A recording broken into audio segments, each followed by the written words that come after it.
Cette histoire s'est passée il y a environ 3 ans. Quand j'y repense aujourd'hui, je ne suis toujours pas certain de ce que nous avons vu dans cette forêt. Je suis parti camper avec 2 de mes amis les plus proches, Julien et Marc. On fait ça presque chaque été. On choisit un endroit isolé, on coupe nos téléphones et on disparaît pendant 2 ou 3 jours. Pas les gros campings remplis de familles. Non. On préfère les petits terrains un peu oubliés, ceux où il y a à peine quelques emplacements, un vieux bloc sanitaire et surtout, beaucoup trop de forêts autour. Cette fois-là, on avait trouvé un emplacement loin dans le nord. Quand on est arrivé, il devait être environ 17 heures. Nous avons garé la voiture sur un chemin de terre très étroit qui menait à la forêt. Et honnêtement, l'endroit était parfait. Complètement isolé, presque trop calme. C'était le genre de camping où se retrouver seul semblait moins étrange que d'y croiser d'autres personnes. Le reste, c'était juste des arbres, des kilomètres d'arbres. Nous n'avons pas marché très longtemps avant d'arriver à l'endroit où nous allions planter nos tentes. On a monté les tentes tranquillement. Marc s'occupait du feu. Julien installait la petite radio pour la musique. Et moi, j'étais juste assis sur une chaise de camping, à regarder le soleil descendre entre les troncs. Ce genre de moment où tout semble très simple. Le feu qui crépite, la musique qui joue doucement, l'odeur du bois brûlé. Et pendant quelques minutes, tu as vraiment l'impression que tous les problèmes restés en ville sont restés là-bas. On a commencé à boire assez tôt. Pas pour se détruire, juste quelques bières, puis quelques autres. Et après un moment, on riait un peu plus fort que d'habitude. On parlait de souvenirs stupides, d'histoires du secondaire. Marc racontait encore une fois la même anecdote ridicule sur un prof qu'on avait eu. Et honnêtement, on passait un très bon moment. Le genre de soirée où tu te sens complètement détendu. Peut-être même un peu trop détendu. Parce que les bières faisaient leur effet. Et on était probablement moins attentifs qu'on ne l'aurait dû l'être. Je me souviens qu'à un moment, je regardais la forêt derrière nous, juste par habitude, et j'ai eu ce pensée bizarre. La forêt la nuit, c'est comme un mur noir. Tu sais qu'il y a des milliers de choses derrière ces arbres, mais tu ne vois rien. Le genre de pensées qui te viennent quand l'alcool commence à faire pleinement effet. Il devrait être autour de 21 heures quand on a entendu le premier bruit. Un craquement dans les branches, pas très loin derrière nous. Julien a levé la tête. Chevreuil, sûrement. Et c'est probablement vrai. Les forêts au Québec sont pleines d'animaux, alors on n'y a pas vraiment pensé. Mais environ 5 minutes plus tard, il y a eu un autre bruit. On aurait dit des pas très légers dans les feuilles. Marc s'est tourné vers la forêt. « Il y a quelqu'un là? » Il a dit en riant, comme si c'était un autre campeur qui se promenait. Mais personne n'a répondu. C'est bizarre, mais bon, on est dans une forêt complètement isolée. Ce n'est pas comme si les animaux étaient rares par ici. La musique jouait toujours, le feu brûlait encore, et on a continué à parler. Mais plus tard, même si Julien et Marc avaient l'air de ne plus vraiment y penser, moi, ça continuait quand même de me rester dans la tête.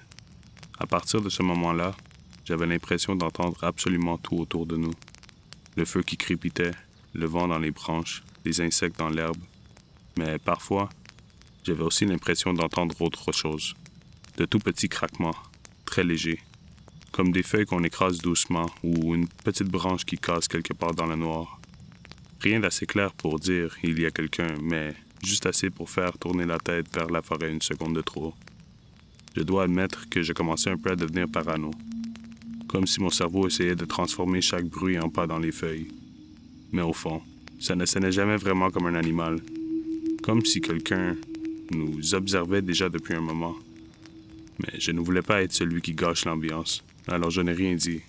Puis soudain, quelque chose a traversé les branches derrière nous. On avait entendu un bruit très bref, comme un objet qui fend les feuilles et les petites branches. Avant même qu'on comprenne ce que c'était, quelque chose est tombé au sol, juste à côté du feu, dans la terre. On s'est tout arrêté de parler, instantanément. Le genre de silence où personne ne sait encore ce qui se vient de passer. Julien s'est levé le premier, mais pas comme avant, beaucoup plus lentement. « C'est quoi ça? » Sa voix n'avait plus rien de confiant. Il s'est approché de l'objet, sans vraiment se presser, comme s'il hésitait. Il s'est penché et il l'a ramassé. Pendant une seconde, il n'a rien dit. Il a juste regardé ce qu'il tenait dans ses mains. Puis il l'a légèrement levé vers la lumière du feu. Et là, j'ai senti un malaise immédiat. C'était une petite chaussure pour enfants, rose avec des dessins dessus. Mais surtout, elle était sale. Pas juste un peu, comme si elle avait été traînée dans la boue pendant longtemps. Humide, abîmée. Personne n'a parlé. On regardait tout la chaussure, comme si notre cerveau refusait de comprendre, parce que ça n'avait aucun sens. Et surtout, ça ne pouvait pas être arrivé là par hasard. Julien a lentement tourné la tête vers la forêt, puis Marc, puis moi. Sans qu'on se le dise, on pensait tout à la même chose. Quelqu'un venait de lancer ça, mais personne n'a osé le dire, parce que le dire rendait tout réel. Le feu continuait de crépiter, et autour, plus rien. Pas de vent, pas d'insectes, juste ce silence, lourd. Et un bruit très léger, quelque part entre les arbres. Pas un mouvement rapide, plutôt quelque chose qui se déplace lentement. Marc s'est figé, complètement. Julien a attrapé sa lampe frontale, mais il ne l'a pas allumée tout de suite. Il tenait dans sa main, comme s'il essayait de se convaincre que tout allait bien. Et honnêtement, on était beaucoup trop sous à ce point-là. Le genre d'état où tu te donnes une fausse confiance, où tu refuses de croire que quelque chose ne va pas, parce que l'alternative est trop difficile à accepter. Sinon, on serait déjà parti. Mais là, on restait, figé, entre deux décisions. Julien a finalement allumé la lampe. Sa main tremblait. À peine, mais assez pour que je le remarque. Le faciaux a balayé les troncs, les branches, le sol, rien. Juste la forêt. Mais cette sensation, elle ne partait pas. Elle devenait même plus forte. Puis j'ai entendu quelque chose à côté de moi. Marc. Sa respiration. Au début, je pensais qu'il était juste stressé. Mais non, c'était trop rapide, trop irrégulier. Je me suis tourné vers lui, ses mains tremblaient, ses yeux étaient fixés sur la forêt, complètement ouverts. Il ne clignait presque plus. Marc? Il n'a pas répondu. Il a juste secoué la tête très légèrement, comme pour dire non, comme s'il comprenait quelque chose que nous, on refusait encore d'admettre. Sa respiration est devenue encore plus forte, plus désordonnée. Il essayait de respirer par la bouche, mais ça ne marchait pas. Et là, j'ai compris. Il paniquait, complètement, mais pas en criant, pas en bougeant, juste bloqué. Son corps était déjà en train de partir, mais lui, il était encore là. Julien a tourné la tête vers lui, et pendant une seconde, il a perdu toute son assurance. Mais il s'est repris, presque immédiatement, comme si ignorer la situation allait la faire disparaître. Il a relevé la lampe un peu trop vite, et il a balayé à nouveau la forêt. Cette fois, la lumière s'est arrêtée entre deux arbres et tout s'est figé. Parce que cette fois, on l'a toute vue. Une silhouette, debout, immobile. Pas assez proche pour voir un visage, mais clairement pas un arbre. Marc a laissé échapper un petit son, un souffle cassé. Puis une voix est venue de la forêt. « Maman? » Une voix lente, basse, clairement pas une voix d'enfant. Et là, Julien n'a plus rien dit. Il a déplacé la lampe très lentement. Et derrière la première silhouette, on les a vus, d'autres formes. Une, puis deux, puis encore. Difficile à compter, mais au moins 3 ou 4, dispersées entre les arbres, immobiles à nous regarder. L'une d'elles a bougé, à peine, un léger déplacement du corps, mais c'était suffisant pour comprendre, ce n'était pas une illusion. Et à ce moment-là, tout a lâché. Marc a reculé brusquement, comme si quelque chose venait de le tirer en arrière. Il a failli tomber. Sa respiration était incontrôlable, presque des sanglots. Moi, je n'arrivais toujours pas à bouger, et Julien n'essayait même plus de faire semblant. Plus personne ne parlait, parce qu'on savait on n'était pas en sécurité. On a reculé, lentement, sans quitter la forêt des yeux. Puis quelqu'un s'est retourné, et tout a explosé. On a couru, sans réfléchir, le sentier était étroit, beaucoup plus qu'à l'allée. Les branches nous frappaient le visage, on glissait, on trébuchait. Marc avait du mal à suivre, il respirait trop fort, trop vite. À un moment, j'ai cru entendre quelque chose derrière nous, comme des pas, ou quelque chose qui se déplaçait rapidement. Mais je ne me suis jamais retourné, je ne voulais pas savoir. Quand on est arrivé à la voiture, Julien était déjà en train de démarrer. Marc a ouvert la porte arrière en tremblant. Je me suis jeté à l'intérieur et pendant que la voiture avançait sur le chemin, j'ai regardé une dernière fois vers la forêt et je les ai vus. 4 silhouettes au bord du sentier, immobiles à nous regarder partir. Ils ne bougeaient pas, comme si ils n'en avaient jamais eu besoin. On n'est jamais retourné chercher nos tentes et nos affaires.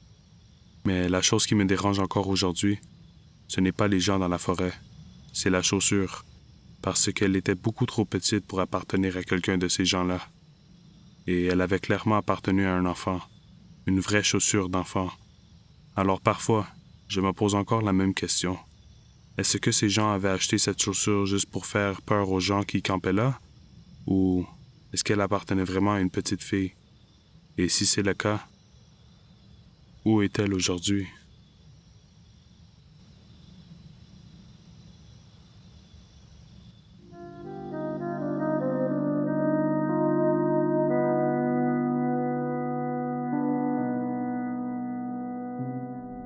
Ce qui me dérange en pensant à cette histoire, ce n'est pas ce qu'on a vu, c'est ce qu'on n'a pas compris. À l'époque, moi et ma copine Amélie avions décidé de partir camper pour la fin de semaine. 2 autres amis venaient avec nous, Simon et sa copine Karine. Contrairement à plusieurs endroits où j'avais déjà campé, ce n'était pas un petit terrain isolé, c'était un énorme camping commercial. Le genre de place où il y a des centaines d'emplacements, des roulottes alignées, des tentes partout, des familles, des enfants qui roulent en vélo dans les chemins de gravier. Quand on est arrivé vers 18 heures, l'endroit était déjà plein. On entendait de la musique sur plusieurs terrains. Des gens cuisinaient sur des barbecues. L'odeur de fumée de bois flottait dans l'air. Bref, c'était vivant. Le genre d'endroit où on ne pense même pas au danger, parce qu'il y a du monde partout. Notre emplacement était au milieu d'une longue rangée de terrains pour tentes. À gauche et à droite de nous, il y avait d'autres campeurs. À quelques mètres derrière les tentes, il y avait une petite ligne d'arbres qui séparait le camping d'un champ. On a monté les 2 tentes pendant que le soleil descendait. Simon s'occupait du feu, je m'occupais du souper. Les filles étaient parties au dépanneur du camping chercher de la glace. La soirée a commencé exactement comme on l'imaginait. Vers 21 heures, la nuit était tombée et malgré l'heure, le camping restait très animé. Des gens parlaient autour des feux, on entendait des rires dans plusieurs directions. C'était bruyant, mais d'une façon rassurante. À un moment donné, pendant qu'on était autour du feu, j'ai remarqué quelqu'un qui marchait lentement dans le chemin entre les terrains. Ce n'était pas étrange en soi, beaucoup de gens se promènent dans les campings. Mais ce qui m'avait marqué, c'est qu'il ne parlait à personne. Il avait l'air extrêmement sale et ressemblait presque à un sans-abri. Il s'arrêtait pour fixer une tente pendant 1 seconde ou 2, puis continuait simplement son chemin. Je me souviens l'avoir suivi du regard pendant quelques secondes, puis il a disparu plus loin dans la rangée. Sur le moment, je n'y ai pas vraiment repensé. On a bu quelques bières. Les filles buvaient lentement leur bouteille de vodka. Elles n'avaient jamais été du genre à boire de la bière, mais pour une raison ou une autre, la vodka leur convenait parfaitement. Chacun ses goûts. Et comme souvent dans ces fins de semaine-là, on a probablement bu un peu plus que prévu. Vers minuit, on commençait tout à être assez fatigués. Et honnêtement, un peu trop sous aussi. On a décidé d'aller dormir. Simon et Karine avaient leur tente juste à côté de la nôtre.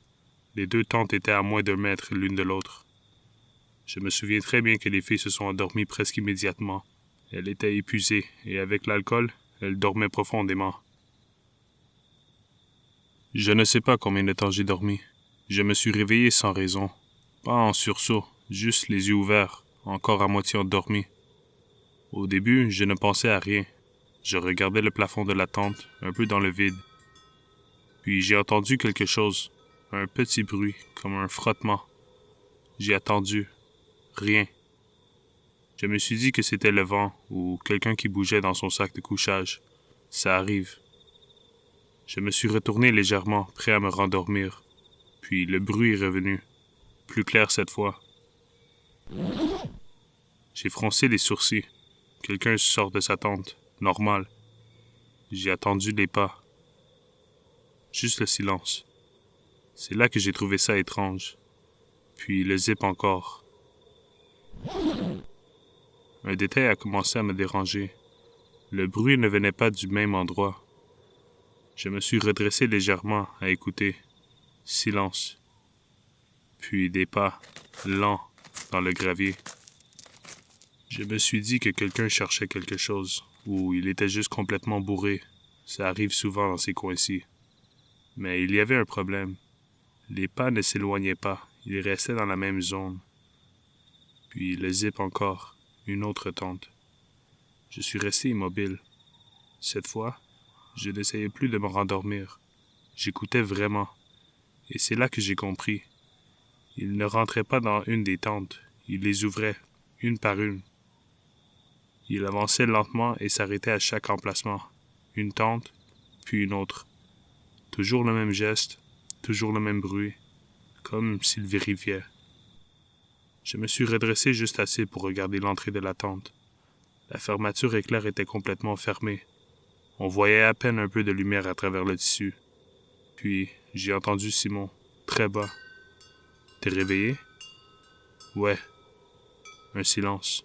Puis, il a dit, « Il y a quelqu'un dehors. » On pouvait l'entendre clairement maintenant. Les pas, très lents, encore plus proches. Puis, le zip. Mais pas complètement.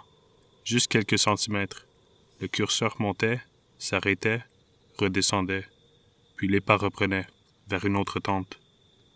Je sentais mon cœur battre dans ma gorge. On ne bougeait pas, on ne voyait rien, et on ne savait jamais exactement où il était.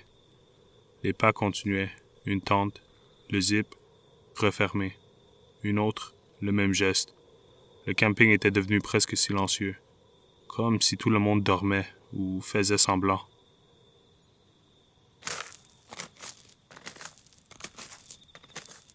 Puis les pas se sont arrêtés, juste devant ma tente. Je me suis figé, puis lentement, je me suis recouché, comme si je dormais encore. Le zip, très doucement. Il monte de quelques centimètres, puis s'arrête. Silence. Je fixais l'ouverture à travers mes yeux à moitié fermés. J'avais cette impression très claire qu'il était juste là, de l'autre côté, à attendre. Je sentais l'air froid entrer sur mes pieds. Je ne voyais presque rien, mais c'était suffisant. Une ombre, immobile, et je savais, il regardait. Et à ce moment-là, je me suis dit une chose. S'il voit que je suis réveillé, il va entrer. Je n'étais pas mentalement en état de me défendre contre l'intrus à ce moment-là. Le zip redescend d'un coup, fermé. Aucun pas, aucun mouvement, juste le silence, comme s'il était encore là. Puis finalement, les pas reprennent, vers la tente de Simon cette fois. Il s'est arrêté et on a attendu. Aucun zip, juste le silence. Il restait là, entre les deux tentes immobiles, comme s'il écoutait ou qu'il savait. Puis après quelques secondes, les pas recommencent et il s'éloigne très lentement. Impossible de me rendormir après ça. Simon non plus. On était tous les deux réveillés, chacun dans notre tente, à même pas 1 mètre l'un de l'autre. De temps en temps, on se murmurait quelques mots, juste pour s'assurer que l'autre était encore là. Mais la plupart du temps, on restait silencieux, à écouter. Quand tout s'arrête autour de toi la nuit, ça devient beaucoup plus bruyant qu'on le pense. Le vent dans les arbres derrière le camping, les feuilles qui bougent, un insecte dans l'herbe. Par moments, une branche qui craque plus loin. Chaque son nous mettait en alerte. On essayait de comprendre, de deviner. On attendait juste que le ciel commence à s'éclaircir. Et c'est arrivé.